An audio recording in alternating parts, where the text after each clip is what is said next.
The ancient city of Jerusalem, a beacon of faith and history, crumbled under the relentless might of the Babylonian Empire. Its proud walls, once thought impregnable, gave way to the invading forces. The air filled with the cries of its people, the clash of swords, and the horrifying roar of flames devouring sacred structures. The magnificent temple, the very heart of their worship, was desecrated, its holy vessels plundered, its stones torn down. It was a day of unimaginable sorrow, a testament to a kingdom's fall. Amidst this chaos, countless Judeans were rounded up, their lives forever altered, forced to march towards a foreign land. Among them were 4 young men, their hearts heavy with grief, but their spirits unyielding. Daniel, Hananiah, Mishael, and Azariah. These young men, pure of heart and sharp of mind, were chosen not for their strength in battle, but for their intellect and noble lineage. They were to be taken to Babylon, the heart of the conquering empire, to serve King Nebuchadnezzar. The journey was long and arduous, a constant reminder of their lost home and shattered dreams. Yet even in despair, their faith remained a small, flickering flame. They knew their God was sovereign, even over the mightiest of empires. Their resilience, though quiet, was a powerful force against the overwhelming tide of their new reality. Upon their arrival in the opulent, sprawling city of Babylon, a new kind of challenge awaited them. They were not to be mere slaves, but were destined for a program of assimilation. The king's chief official, Ashpenaz, was tasked with transforming these Judean youths into loyal Babylonian subjects. This meant learning the Chaldean language and literature, adopting Babylonian customs, and, crucially, eating from the king's own lavish table. This seemingly generous provision, however, posed a significant problem for Daniel and his friends. The royal food and wine, prepared according to Babylonian customs, would have violated the dietary laws and purity codes of their Jewish faith. To partake would be to defile themselves, to compromise their devotion to God. Daniel, with a respectful but firm resolve, approached Ashpenaz. He requested that they be exempt from the royal diet. Ashpenaz, fearing the king's wrath if the youths appeared unwell, was hesitant. He worried that their faces might look worse than the other young men their age, putting his own life at risk. Daniel, however, proposed a simple test. "Please test your servants for 10 days, he suggested. "Let us be given only vegetables to eat and water to drink.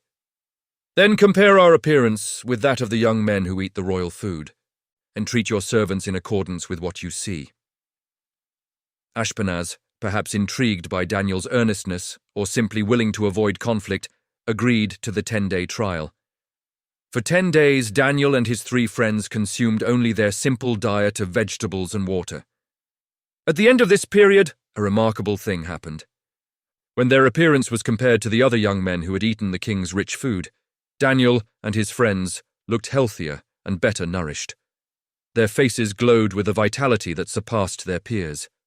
This outcome confirmed their conviction and granted them permission to continue their simple diet, avoiding the king's defiling provisions. Their faith had been tested, and through it, God had shown his favor. This small victory solidified their resolve to remain true to their beliefs in a land that sought to erase them. Before we continue, subscribe to the channel and tell us in the comments where you are watching from. The 10-day test proved to be more than just a dietary triumph for Daniel and his friends. It was a clear sign of divine favor, a quiet miracle in the heart of a pagan empire. As the years passed, their initial resilience blossomed into profound wisdom. God continued to bless these 4 young men, granting them not only knowledge and understanding in all kinds of literature and learning, but also a unique ability. Daniel, in particular, was given insight into visions and dreams, a gift that would soon set him apart dramatically from all the other wise men in Babylon. They grew in stature, not just physically but intellectually and spiritually, becoming known for their exceptional abilities within the king's court. King Nebuchadnezzar, the mighty ruler of Babylon, was a man consumed by power and ambition. His empire stretched far and wide, and his nights were often filled with thoughts of conquest and control. One particular night, however, he was profoundly disturbed by a dream. It was vivid, terrifying, and left an indelible mark on his mind. Yet upon waking, The dream itself had vanished from his memory. He knew it was important, perhaps even prophetic, but the details eluded him, leaving him in a state of agitated confusion. The dream had been so unsettling that it robbed him of sleep and peace. He felt a deep unease, a sense that something monumental had been revealed to him, only to be snatched away. Driven by this profound anxiety, the king summoned all his magicians, enchanters, sorcerers, and astrologers.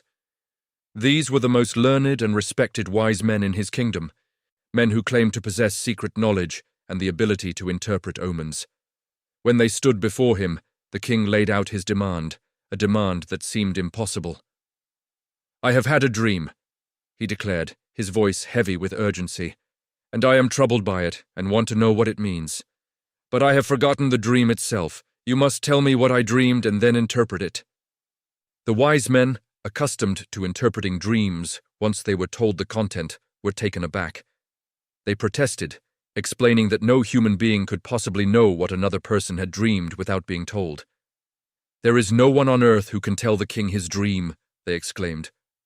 "No king, however great and mighty, has ever asked such a thing of any magician or enchanter or astrologer. What the king asks is too difficult. No one can reveal it to the king except the gods, and they do not live among humans."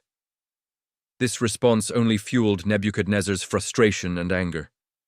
He saw their inability as either incompetence or deliberate defiance.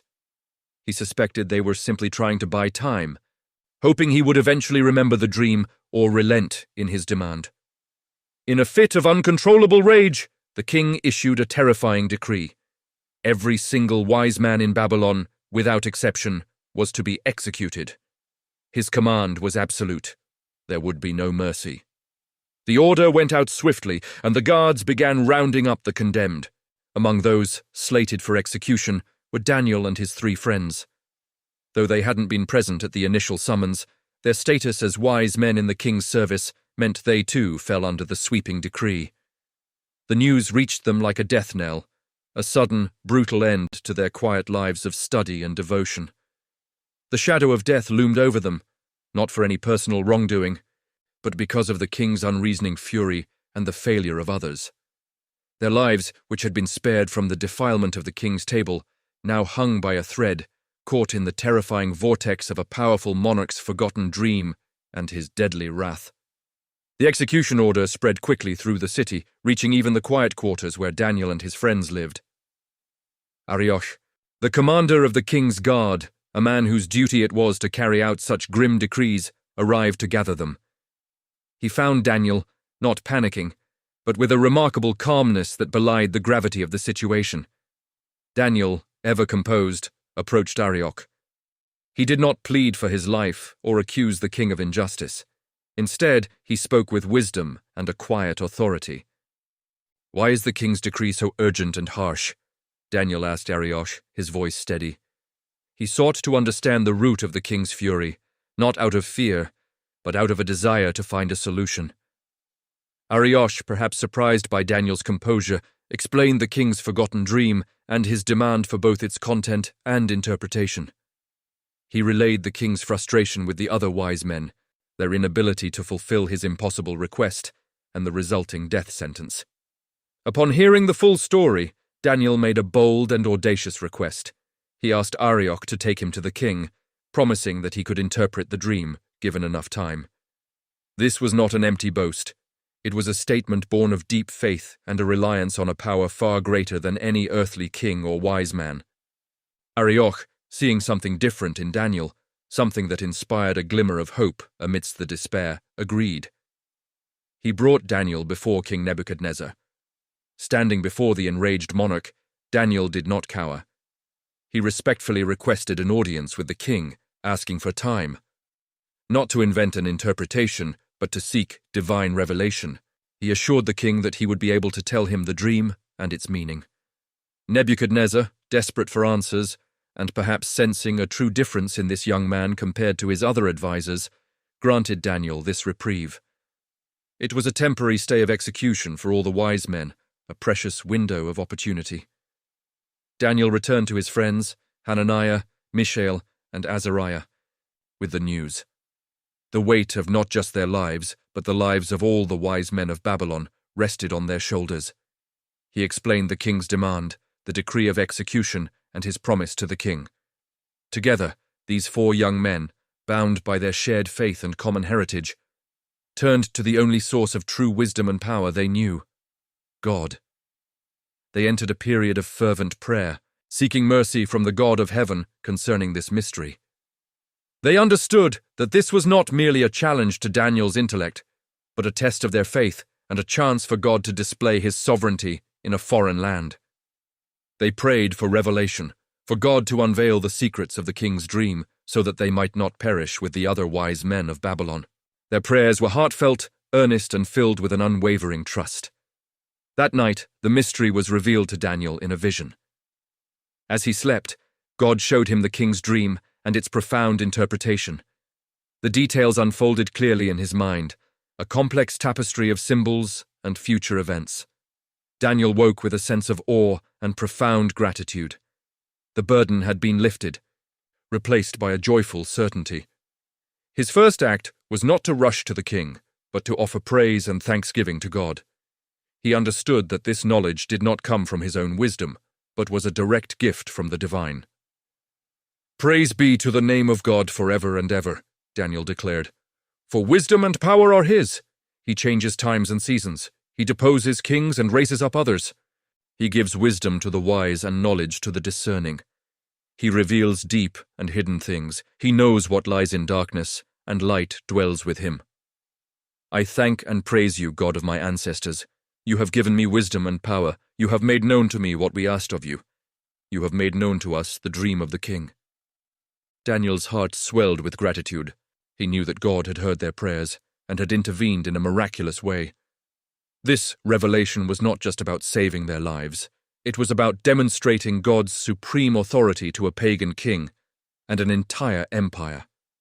With the dream and its interpretation now clear in his mind, Daniel was ready to face Nebuchadnezzar, not as a captive, but as a messenger of the Most High God. He then went back to Arioch, the man the king had appointed to execute the wise men of Babylon. He told him not to execute the wise men. "Take me to the king," Daniel said, "and I will interpret his dream for him." Arioch quickly took Daniel to the king, eager to present someone who might finally appease the monarch's wrath and prevent a widespread execution. Arioch quickly took Daniel to the king, eager to present someone who might finally appease the monarch's wrath and prevent a widespread execution. When Daniel stood before King Nebuchadnezzar, the king looked at him, perhaps with a flicker of doubt, given Daniel's youthful appearance and the failure of all his seasoned advisors. Nebuchadnezzar asked, "Are you able to tell me what I saw in my dream and interpret it?" Daniel, with unwavering humility and conviction, responded, "No wise man, enchanter, magician, or diviner can explain to the king the mystery he has asked about, but there is a God in heaven who reveals mysteries. He has shown King Nebuchadnezzar what will happen in days to come. Your dream and the visions that passed through your mind as you were lying on your bed are these." Daniel made it clear that this knowledge did not come from any human wisdom, but from the divine power of God alone. He was a vessel, a messenger, not the source of the revelation. This humility, coupled with his bold claim, likely captured the king's full attention. Daniel then began to recount the dream, describing it with astonishing accuracy, as if he himself had been present in the king's slumber. "Your Majesty looked, and there before you stood a large statue, an enormous, dazzling statue, awesome in appearance. The head of the statue was made of pure gold, its chest and arms of silver, its belly and thighs of bronze, its legs of iron, its feet partly of iron and partly of baked clay." The king listened intently, his expression shifting from skepticism to wonder as Daniel perfectly described what he had seen. Every detail, every material was exactly as Nebuchadnezzar remembered from his troubled dream. Daniel continued, painting a vivid picture of the dream's climax. "While you were watching, a rock was cut out, but not by human hands. It struck the statue on its feet of iron and clay and smashed them. Then the iron, the clay, the bronze, the silver, and the gold were all broken to pieces at the same time and became like chaff on a threshing floor in the summer. The wind swept them away without leaving a trace, but the rock that struck the statue became a huge mountain and filled the whole earth. The imagery was powerful, the destruction absolute, and the subsequent growth of the mountain spoke of something eternal. Nebuchadnezzar's memory was fully jogged. Daniel had indeed told him his dream. Now, with the dream perfectly recalled, Daniel proceeded to deliver its interpretation, explaining the meaning behind each part of the colossal statue. "You, your majesty, are the King of Kings. The God of heaven has given you dominion, power, might, and glory. In every place where people live, he has given them into your hands and made you ruler over all of them. You are that head of gold." Nebuchadnezzar, the most powerful man in the world, was confirmed as the glorious golden head, a symbol of his unparalleled kingdom. "After you," Daniel continued, "another kingdom will rise, inferior to yours, represented by the silver chest and arms. Next, a third kingdom, one of bronze, will rule over the whole earth, the belly and thighs of bronze. Finally, there will be a fourth kingdom, strong as iron, the legs of iron.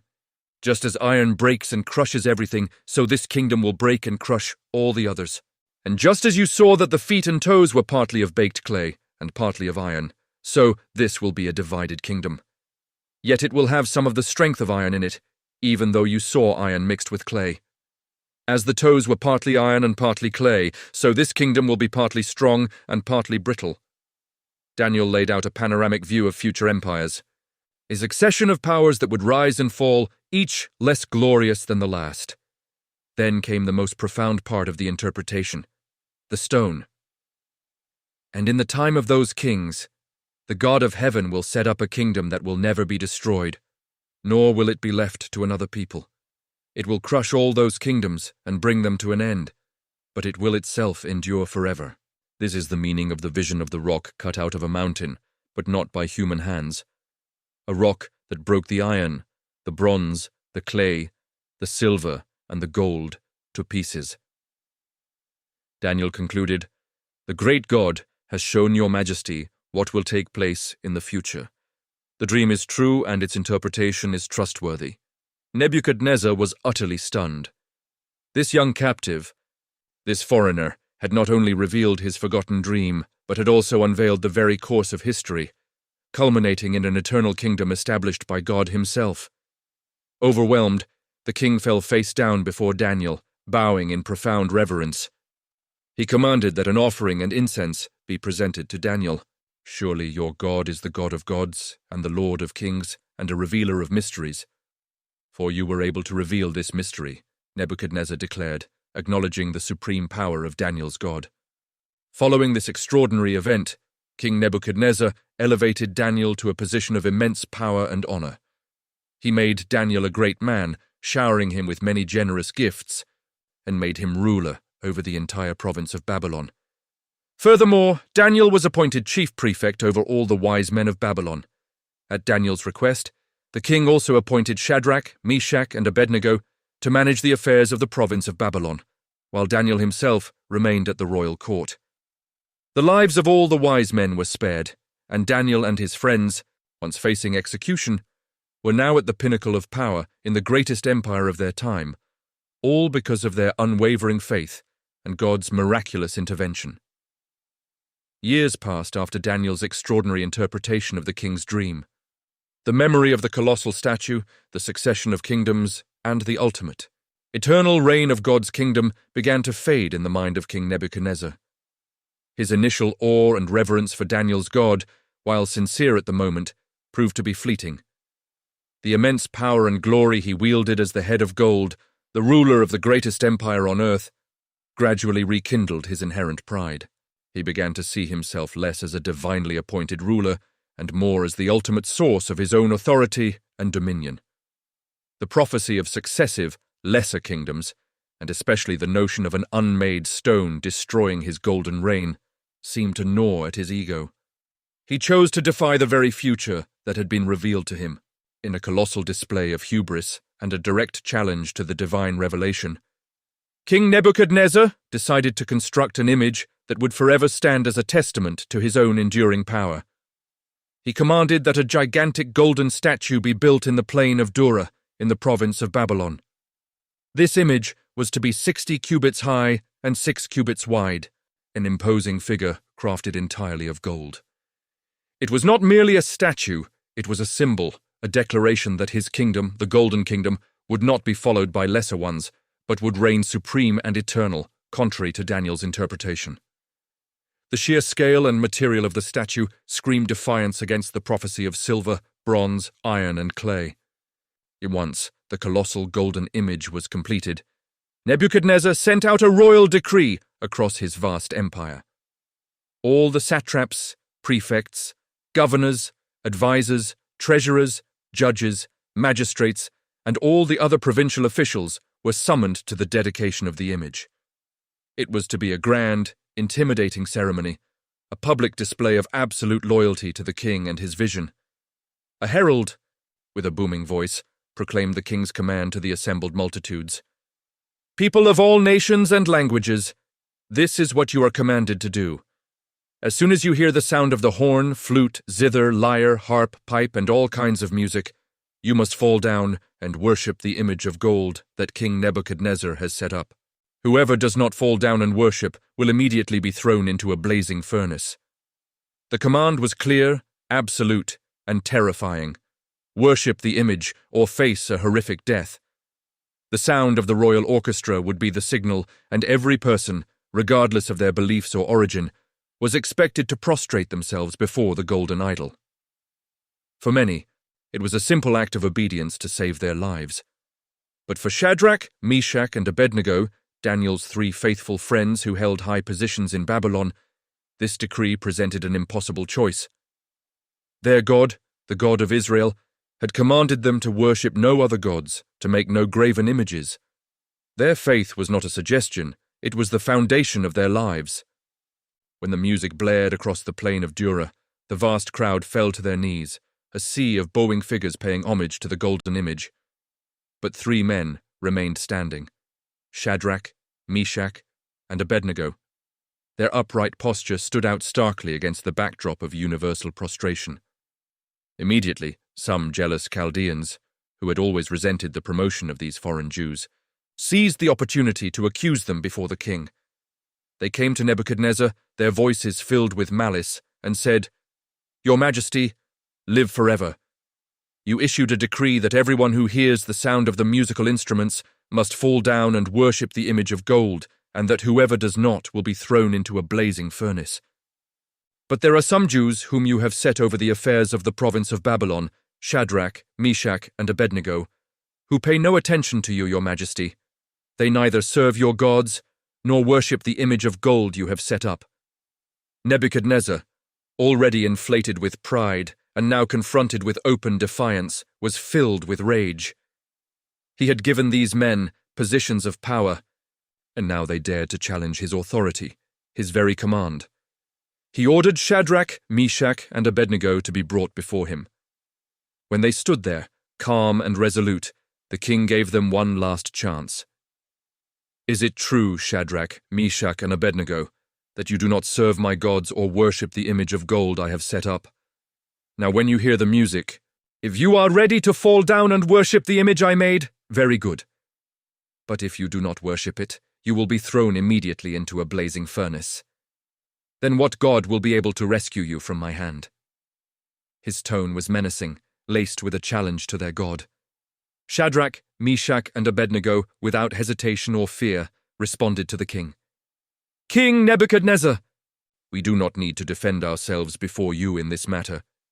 If we are thrown into the blazing furnace, the God we serve is able to deliver us from it, and he will deliver us from your Majesty's hand.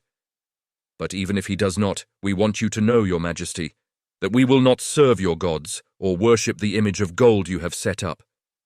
In their words were a powerful declaration of unwavering faith, a testament that their loyalty to God transcended any earthly decree, even one from the most powerful king in the world. Their defiance only fueled Nebuchadnezzar's fury.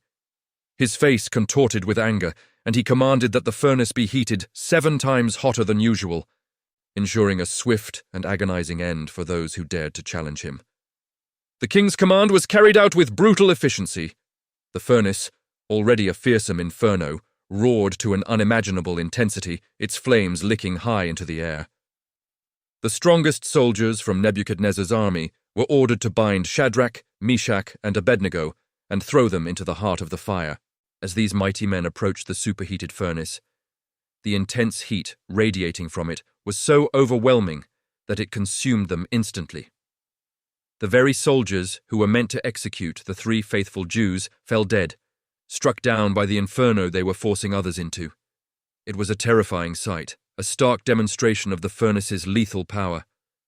With a powerful heave, the bound men, Shadrach, Meshach, and Abednego, were cast into the roaring flames.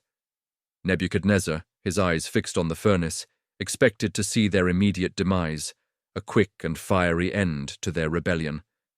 But what he saw next defied all logic and expectation. The king, who had been watching intently, suddenly leapt to his feet, his face etched with astonishment and fear. He turned to his stunned advisers, his voice trembling as he asked, "Didn't we throw 3 men, bound, into the fire?" His officials, equally bewildered, confirmed, "Yes, your majesty." Nebuchadnezzar's eyes widened, pointing back to the inferno. "Look!" he exclaimed. "I see 4 men loose, walking around in the fire, and they are unharmed, and the 4th looks like a son of the gods." The king and his entire court stared, transfixed at the unbelievable scene. Within the raging flames, the 3 men, no longer bound, were walking freely, accompanied by a 4th figure whose appearance was divine, radiating an aura of peace and power. The fire, which had killed the king's strongest men, had no power over them. Their clothes were untouched, their hair unsinged. Overwhelmed by this divine intervention, Nebuchadnezzar approached the mouth of the blazing furnace. He called out, his voice filled with a newfound reverence and humility, "Shadrach, Meshach, and Abednego, servants of the Most High God, come out! Come here!" Immediately the 3 men walked out of the fire, stepping away from the inferno as if from a pleasant stroll. The satraps, prefects, governors, and royal advisers gathered around them, examining them closely. They saw that the fire had not harmed their bodies, not a hair on their heads was singed, their robes were not scorched, and there was no smell of fire on them. It was a complete and undeniable miracle. Faced with such irrefutable evidence of God's power, Nebuchadnezzar, once so arrogant and wrathful, was utterly humbled. He spoke again, his voice now filled with awe and wonder. "Praise be to the God of Shadrach, Meshach, and Abednego, who has sent his angel and rescued his servants. They trusted in him and defied the king's command and were willing to give up their lives rather than serve or worship any god except their own God." His previous challenge, "Then what God will be able to rescue you from my hand?" had been answered with resounding, undeniable proof. The king, deeply moved by what he had witnessed, issued a new decree, one that completely reversed his earlier command. "Therefore I issue a decree that anyone of any nation or language who says anything against the God of Shadrach, Meshach, and Abednego must be cut into pieces, and their houses turned into piles of rubble, for no other god can save in this way." He not only acknowledged the power of their God, but mandated reverence for him throughout his vast empire. As a direct result of their unwavering faith and God's miraculous deliverance, Nebuchadnezzar promoted Shadrach, Meshach, and Abednego to even higher positions in the province of Babylon. Despite this profound encounter and his public declaration, the king's journey was not yet complete. His pride, though shaken, was a deeply ingrained part of his character, a subtle undercurrent that would resurface, hinting at future events where God would again have to demonstrate his sovereignty over even the mightiest of earthly rulers. But for now, the lesson of the fiery furnace stood as a monumental testament to faith, courage, and the absolute, undeniable power of the Most High God. The empire had witnessed a miracle, and the names of Shadrach, Meshach, and Abednego, along with their God, were elevated across the land,